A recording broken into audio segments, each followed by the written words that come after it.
নমস্কার। আজকে বানালাম একেবারেই ঘরোয়া স্বাদের হিঙের মুগ ডাল।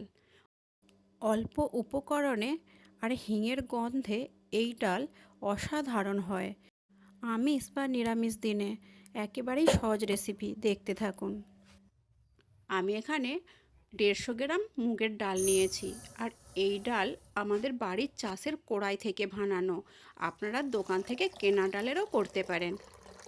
প্রথমে আমি ডালটাকে ভালো করে ধুয়ে নিচ্ছি। আর দোকানের কেনা ডাল হলে আপনারা অন্তত 2-3 বার ভালো করে ধোবেন। দেখুন, একবার ধুয়ে আরও একবার আমি ধুয়ে নিচ্ছি। আমি ভালো করে ধুয়ে জল ঝরিয়ে রেখে দিয়েছি। এবার আমি গ্যাস জ্বালিয়ে এতে কড়াই বসিয়ে দিলাম। আর এতে দিয়ে দেবো পরিমাণ মতো জল। জল ফুটে ওঠা পর্যন্ত আমি একটু অপেক্ষা করব। দেখুন, জল ফুটে গেছে। এবার ওতে আমি ধুয়ে রাখার ডাল দিয়ে দিলাম। এখন অনেকেই মশলাযুক্ত খাবার খেতে চান না, তাই এইভাবে সহজেই সবজি দিয়ে বা এমনি আপনারা কিন্তু ডাল বানিয়ে ভাতের সাথে পরিবেশন করতে পারেন।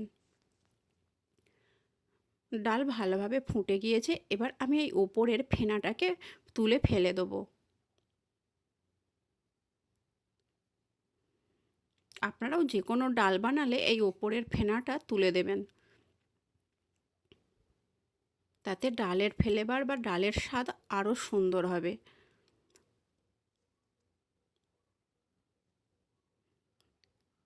আমাদের বাড়িতে অনেক সময় স্বাস্থ্যের কথা মাথায় রেখে এরকম সহজ রান্না করতে হয়, তখন এই রেসিপিগুলো দারুণ লাগে, অল্প সময়েই হয়ে যায়। আর যারা বাড়িতে একা থাকেন তাদের জন্য তো এটা অতি উত্তম। অনায়াসেই এই ডাল দিয়েই ভাত খাওয়া হয়ে যাবে বা রুটি খাওয়া হয়ে যাবে। এবার আমি ডাল বেশ কিছুটা সেদ্ধ হওয়ার পর দিয়ে দিলাম অল্প করে গাজর কোঁচানো, আর একটা বড় সাইজের টমেটোকে কুচিয়ে দিয়েছি, আর 2টো কাঁচা লঙ্কা। আরও কিছুটা আমি সেদ্ধ হতে দেবো। দেখুন, পুরোপুরি সেদ্ধ হয়ে গেছে। এবার আমি নামিয়ে নেব। নামানোর আগে আমি দিয়ে দিলাম লবণ আর দিয়ে দিলাম হলুদ। একটু নেড়ে চেড়ে আর একটু ফুটিয়ে নিচ্ছি।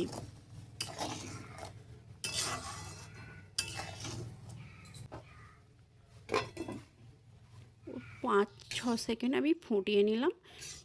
দেখুন, পুরোপুরি সেদ্ধ হয়ে গেছে। ডাল পুরোপুরি সেদ্ধ হয়ে গেছে। এবার আমি ওতে দিয়ে দিলাম ধনিয়া পাতা। আর ক্যামেরায় দেখানো হয়নি, আমি এর আগে দিয়েছিলাম 1/2 টেবিল চামচ আদা বাটা। আপনারাও দিতেও পারেন, নাও দিতে পারেন। আমি আর ফুটাবো না।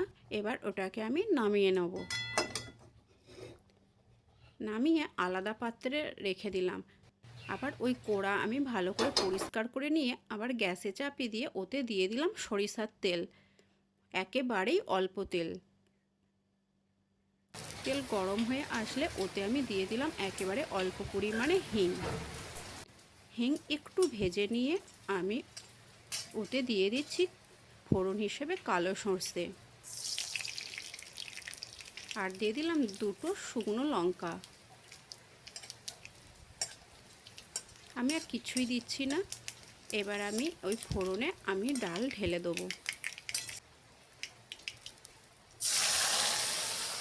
সঙ্গে সঙ্গে আমি চাপা দিয়ে দিলাম, যাতে হিঙের ফ্লেভারটা ডালের মধ্যে পুরোপুরি হয়ে যায়, আর এতে ডালের গন্ধটা খুব সুন্দর আসে।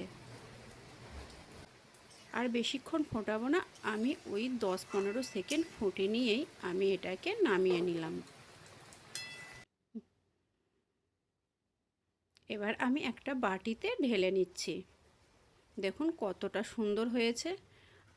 রেডি হয়ে গেল হিঙের ডাল। একেবারেই কিন্তু সহজেই আপনারা কিন্তু বানিয়ে ফেলতে পারেন, আর দারুণ লাগে এই রেসিপি। আপনারা কিন্তু করে দেখুন, আর ভাত বা রুটির সাথে পরিবেশন করুন। দেখুন দেখতে কতটা সুন্দর হয়েছে। বন্ধুরা, রেসিপিটা ভালো লেগে থাকলে অবশ্যই কমেন্ট করুন, আর পাশে থাকার জন্য অসংখ্য ধন্যবাদ।